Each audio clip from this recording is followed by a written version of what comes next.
Buenas tardes a los amigos del canal. Vamos a ver otro video de tipologías de estructuras particulares que tiene que ver más bien con la cátedra de hormigón 2, muros de sostenimiento que se va a dividir de hormigón armado naturalmente, que se va a dividir en dos videos, parte A y parte B.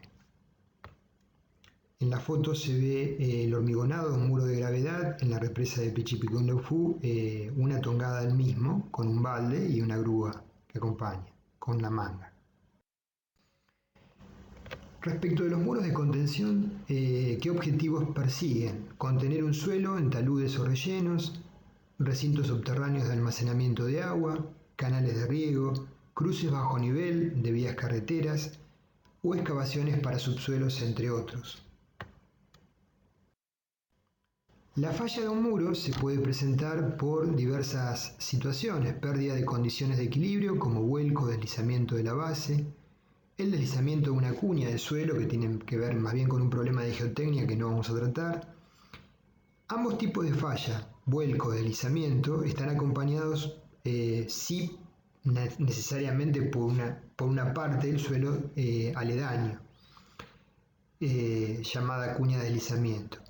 Vamos a ver las condiciones de equilibrio del muro al vuelco deslizamiento, lo que no vamos a estudiar las posibles fallas por cuña de deslizamiento que tienen que ver, como dije recién, con geotecnia.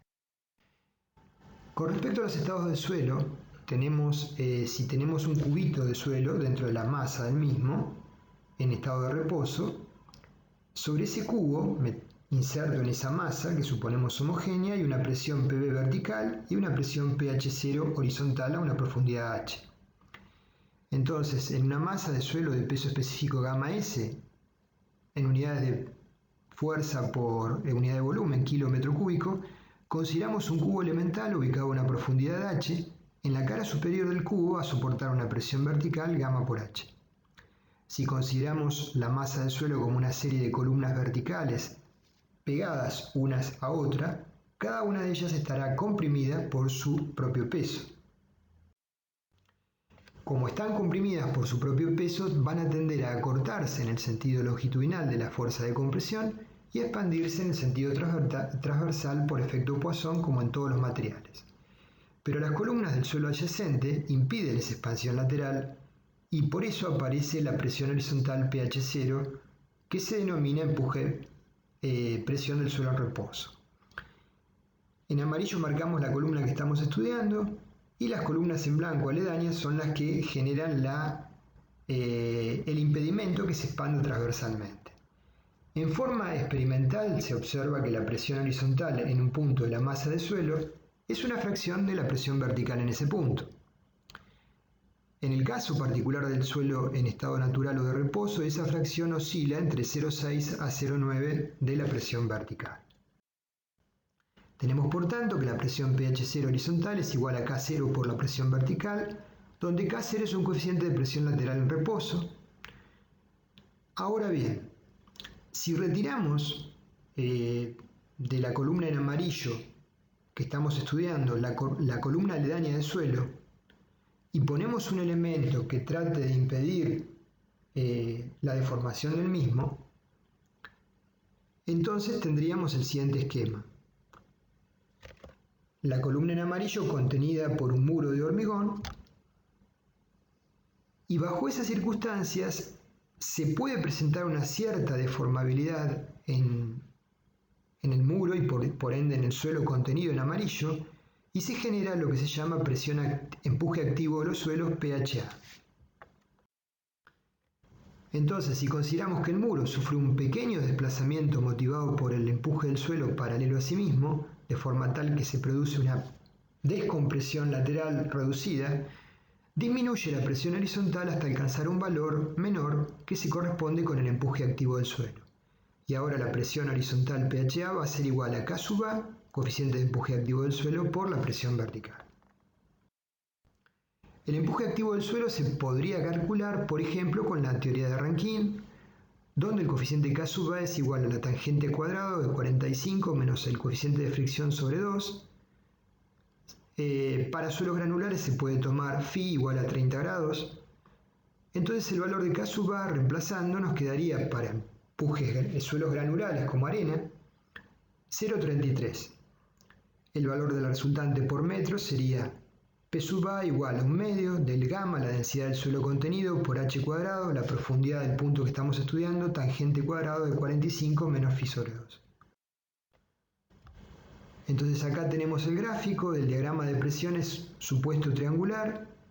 Se supone que no hay presencia a nivel freático en esa altura, la presión máxima en el pie y la resultante de ese diagrama triangular que va a actuar sobre un elemento que lo contenga el suelo. Empuje activo. Con respecto al empuje pasivo, de presentarse una acción exterior que empuje el muro contra el suelo, hacia adentro en su masa, por ejemplo un muro anclado al terreno, ese desplazamiento comprime al suelo que se encontraba en reposo con un valor del 60 a 90% de la presión vertical. Crece la presión hasta alcanzar la rotura del suelo, acompañada de una cuña de deslizamiento más amplia, como la que se figura en el dibujo, ¿sí? La cuña genera un desplazamiento del suelo mayor, y este estado se denomina empuje pasivo del suelo. PHP es la presión horizontal que se corresponde o está asociada con esta situación. La relación entre las presiones horizontales y verticales adoptan la siguiente expresión. PHP en este caso es Kp por Pb, presión vertical. Según la teoría de Rankine, el valor de Kp sería tangente al cuadrado de 45 más, antes era menos, phi sobre 2, donde phi es el coeficiente friccional. Nuevamente para arenas, asumiendo un valor promedio de 30 grados, K sub P toma el valor de 3. Fíjense qué diferencia. El valor de empuje activo era 0,33 para este tipo de suelos y el coeficiente de empuje pasivo es 3. ¿Sí? Es sustancialmente mayor. Entonces el diagrama sería triangular, con una presión máxima en la base igual a Kp por la presión vertical, y la resultante es la resultante del diagrama triangular. Empuje pasivo. El muro empuja contra el suelo.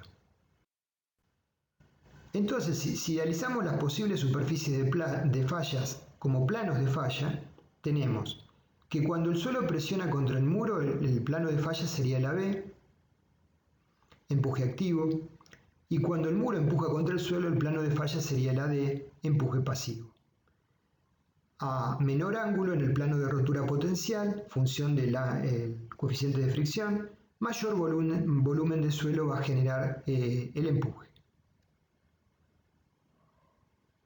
Visualizamos ambos casos extremos. Como cuadro resumen de lo visto se observa. Para un suelo tipo arena, con donde phi vale 30 grados, la presión horizontal del suelo presenta tres estados característicos: estado activo, 0,33 de la presión vertical, estado en reposo de 0,6 a 0,9 y estado pasivo igual a 3 veces la presión vertical. Para el mismo tipo de suelo estoy correlacionando distintas situaciones, ¿sí? Entonces el empuje pasivo se genera frecuentemente cuando tenemos un muro que lo anclamos contra el suelo. El empuje activo es cuando es un muro no excesivamente rígido que contiene el suelo, y el empuje en reposo sería un muro muy rígido como un estribo de puentes con alas laterales empotradas.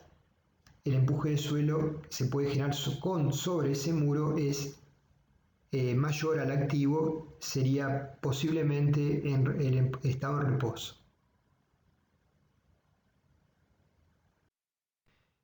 El ángulo de fricción interna del suelo, los valores verdaderos del ángulo de fricción interna se pueden obtener solo por medio de ensayos con el material a contener. Ahora, a falta de resultados de laboratorio, podemos adoptar en forma aproximada para un predimensionado para arena seca y suelta, graduación uniforme, un valor del orden de 28 grados, y para arena seca y densa con una graduación uniforme, un valor algo mayor del orden de 35 grados. Acá tenemos una tabla para diferentes materiales: arena o grava sin partículas finas, muy permeable; arena o grava con mezcla de limo, poco permeable; arena limosa, arena y grava con alto contenido de arcilla, o arcillas. El peso unitario en unidad tonelada metro cúbico, el ángulo de fricción y F sería el ángulo de fricción entre la base del muro y el suelo que se podría adoptar. Con una aclaración, en asterisco está situaciones en las cuales para condiciones saturadas, el valor puede ser cercano a 0, en el caso de las arcillas. Si hay una sobrecarga actuando sobre el coronamiento del suelo a contener por el muro, omega S, entonces esto es equivalente a trazar un diagrama de presiones que comience en su punto más alto a una altura HS igual al cociente de la sobrecarga en el relleno sobre el peso específico del suelo, es decir, la densidad del suelo sobre la densidad equivalente, la sobrecarga sobre el peso específico. Nos queda entonces un diagrama trapezoidal con un valor constante y uniforme, y a eso se le suma el diagrama del empuje que hemos visto. Supongamos el empuje activo si el muro tiene una cierta capacidad de formación. Por ejemplo, en un muro que contenga una vía de circulación, la sobrecarga derivada de esa vía de circulación, a modo de ejemplo, puede estar en el orden de 1 tonelada por metro cuadrado. Cuando parte del muro se encuentra bajo el nivel freático, la presión hidrostática actúa adicionalmente al empuje del suelo. En la zona sumergida, la presión es igual a la suma de la hidrostática más la presión del suelo calculada, pero con una densidad que se toma como la diferencia entre el peso volumétrico del suelo saturado y el del agua. Esto dado que la flotación reduce el peso efectivo del suelo, entonces hay un quiebre en el diagrama triangular. A partir de donde está el nivel freático hay una pendiente mayor, arroja valores de presiones mayores. Siempre es deseable tratar de evitar esas sobrepresiones por niveles freáticos o agua de lluvia, por ejemplo. Para materiales granulares sin cohesión secos, la hipótesis de la variación de presión del suelo según una variación lineal es prácticamente correcta. Siempre que resulte posible tenemos que poner aledaño al muro materiales drenantes con barbacanas o caños de drenaje que pueden salir a la cara frontal del muro o ser caños de recolección laterales para eliminar la presión hidrostática detrás del muro. Si el muro no tiene la capacidad suficiente para resistir el empuje del suelo, puede ocurrir que se vaya inclinando en forma progresiva con el tiempo, perdiendo la verticalidad y en un proceso muy lento, que puede durar meses o años, perder finalmente la estabilidad y volcar. O sea, cuidado cuando tenemos diagramas de tensiones entre la base del muro y el suelo triangulares, porque eso nos está indicando que hay una excentricidad importante y esta situación eventualmente a mediano o largo plazo puede llegar a producirse. En general, con excepción de ciertos muros muy rígidos, como son los muros de sótanos impedidos de formarse por losas o muros de gravedad, veremos que se adopta para el diseño del empuje activo de los suelos, que como vimos es considerablemente inferior al empuje de reposo. Ahora bien, el empleo exitoso de esta hipótesis se debe a que bajo el empuje del suelo el muro se va a deformar en una cantidad reducida, pero lo suficiente, esperemos que sea reducida, pero lo suficiente como para producir las presiones originales del nivel del empuje en reposo al nivel del empuje activo, antes que se produzca mucho antes el colapso del muro. Esto hay que considerarlo con criterio y ver si en el proyecto que estamos analizando tiene validez. Por ejemplo, les dije, un estribo de puente con paredes laterales empotradas en la fundación y la pared frontal vinculada puede ser lo suficientemente rígido como para que no se llegue a generar esta situación y haya que calcularlo con el empuje de reposo, que es mayor. Tenemos una vista frontal de un muro con las barbacanas de drenaje, el geotextil que se pone en la cara interna. En relación con el drenaje de los muros existen diversas metodologías. Una de ellas consiste en colocar conductos de drenaje dispuestos en forma horizontal y vertical a distancias del orden de los 5 metros. Esto requerirá algún tipo de análisis y cálculo, naturalmente. Otra posibilidad consiste en colocar un relleno de material granular sin finos sobre la pared interior con un tubo de drenaje que escurra hacia algún sector predeterminado. Los rellenos en la parte posterior de los muros no son uniformes y pocas veces están secos, aún con drenajes adecuados. Durante fuertes tormentas o deshielos rápidos, las presiones van a aumentar temporalmente por el movimiento del agua a través del suelo, se incrementa la presión. Eso hay que considerarlo también. En cuanto a tipologías de muros de sostenimiento, solo vamos a estudiar tipologías de hormigón estructural, pero tenemos muros de gravedad, muros con tensores, muros cantilever, muros con contrafuertes y muros de bandejas. Sobre todo en el segundo video vamos a detenernos en cada uno de ellos para ver cuáles son las características y la forma de diseñarlos desde el punto de vista de un elemento de hormigón estructural o de hormigón armado. Los muros de gravedad son típicamente muros de alturas no superiores en general. La foto que vimos de Pichipicunleu es una excepción porque eran mucho más altos, pero en general no superiores a los 5 metros. Resisten por peso propio naturalmente el empuje del suelo. Los muros en cantilever son, como vemos arriba y a la derecha, muros empotrados en la base, en una losa de base, con un tacón, una puntera y un talón, empotrados en esa losa y que soportan el empuje del suelo como una ménsula empotrada. Y los muros con contrafuertes, que son para alturas mayores a los 10 metros, son losas frontales apoyadas en la losa de fondo, pero a su vez soportadas en muros equidistantes denominados contrafuertes, con lo cual la losa tiene condición de borde no empotrada libre, sino empotrada en 3 de sus lados, libre en la cara superior. Y mejoramos el diseño para alturas del orden de 10 metros o superiores a costa de hacer un desarrollo más complejo, porque los contrafuertes generan una complejidad tanto en cuanto a la cuantía de armado del armado como el hormigonado al mismo. Respecto a los muros de gravedad, acá vemos la foto, por ejemplo, del hormigonado del muro divisorio de la represa de Pichipicunleu. Estos muros se hormigonan por tongadas para poder disipar el calor de hidratación. Normalmente esas tongadas llevan un estudio de tecnología del hormigón que nos dice cuánta es la altura máxima de la tongada a ejecutar. En esta obra en particular era de 2,50 metros. Son generalmente de hormigón masivo, de alturas reducidas de 4 a 6 metros. Acá vemos 1, 2, 3, 4, 5, 6 tongadas, o sea que es bastante más alto y lo pueden comparar con respecto a las personas trabajando y las grúas, ¿no? O sea, esto es orientativo.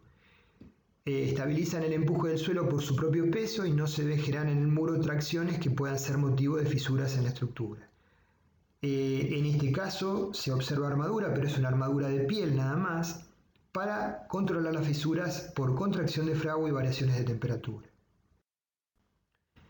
En general, bajo cargas de servicio se impone que las máximas tensiones de tracción en el hormigón se mantengan reducidas. A modo orientativo, las tracciones generadas por la flexión deberían ser menores que 0,14 de raíz de F'C en megapascales, donde la raíz de F'C es la resistencia característica para la edad que estudiamos del hormigón. El proceso sería como el que vemos en el dibujo A, el terraplén, en la parte B la excavación, en la parte C el muro construido y en la parte D finalmente el relleno que se genera a través del muro, con las obras de drenaje que hemos hablado previamente. La presión real que se produce detrás del muro es compleja estimarla, dado que depende de muchas variables, como el tipo de material de relleno, el grado de compactación de ese material, la presencia o ausencia de sobrecargas en la superficie del suelo, como dijimos, el drenaje del material del relleno y también, lo mencionamos, la deformabilidad del muro. Muros con tensores, solo vamos a enunciarlo, escapa del alcance de lo que nosotros pretendemos. Son muros, por ejemplo en excavaciones, en zonas urbanas, que se anclan por fuera de la cuña de falla, mediante anclajes que generalmente son pretensados, para soportar el empuje del suelo. A la izquierda vemos una placa de anclaje con trenzas de acero pretensado, con cuñas y portacuñas que apoya sobre la placa. Ese tensor tiene una zona no adherente que cruza la cuña de deslizamiento y un anclaje en el otro extremo detrás de la cuña de deslizamiento que está mal dibujada. La cuña de deslizamiento, esa línea en negro, debería estar por fuera de la zona adherente. La zona adherente es la zona de anclaje por fuera de la cuña de falla. Una foto, cuando los muros son en alturas importantes, se hacen varias líneas de anclaje. Este procedimiento es toda una ciencia y hay especialistas que podrán ver videos de ellos con mucha más amplitud. Estamos entrando en el tema de fundaciones especiales.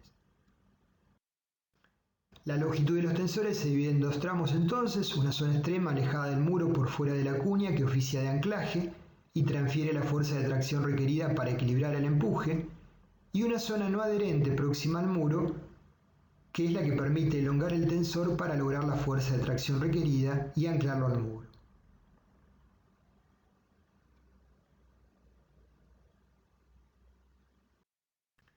Con respecto al muro cantilever, lo vamos a tratar en detalle en el próximo video. Trabajan predominantemente a flexión como una ménsula empotrada en la base. El rango económico está entre 3 y 8 metros de altura. Esto siempre tómenlo con pinzas. Puede ser que sea económico hasta 9 o 10 metros. Dependerá de las circunstancias. El muro con contrafuertes, cuando la altura supera los 8 o 10 metros, se suele recurrir a este tipo de muros. Con contrafuertes pueden ser interiores a la zona de relleno o exteriores. Desde el punto de vista estético se prefieren los interiores, así que una visual más uniforme, ¿no? Entonces ya veremos cómo trabajan en el próximo video en detalle y cómo es el armado. Es importante destacar que el ahorro de hormigón que supone el diseño de un muro con contrafuertes frente a uno en cantilever presenta el inconveniente de una mayor complejidad constructiva, un mayor costo de encofrados y mayor costo de mano de obra comparativamente. Como la diferencia de densidades entre el suelo contenido y el hormigón no son significativas, los conceptos que se verán para evaluar relaciones estructurales estables frente al vuelco y deslizamiento en muros cantilever van a tener en general validez para los muros con contrafuertes.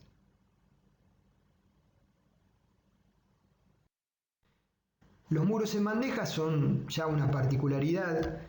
Para alturas mayores se pueden hacer ménsulas en el muro y bandejas de hormigón que pueden ser premoldeadas, de tal forma que el peso del muro sobre esas bandejas genera a través de las ménsulas momentos de signo contrario al momento de vuelco y se reduce la flexión sobre el muro.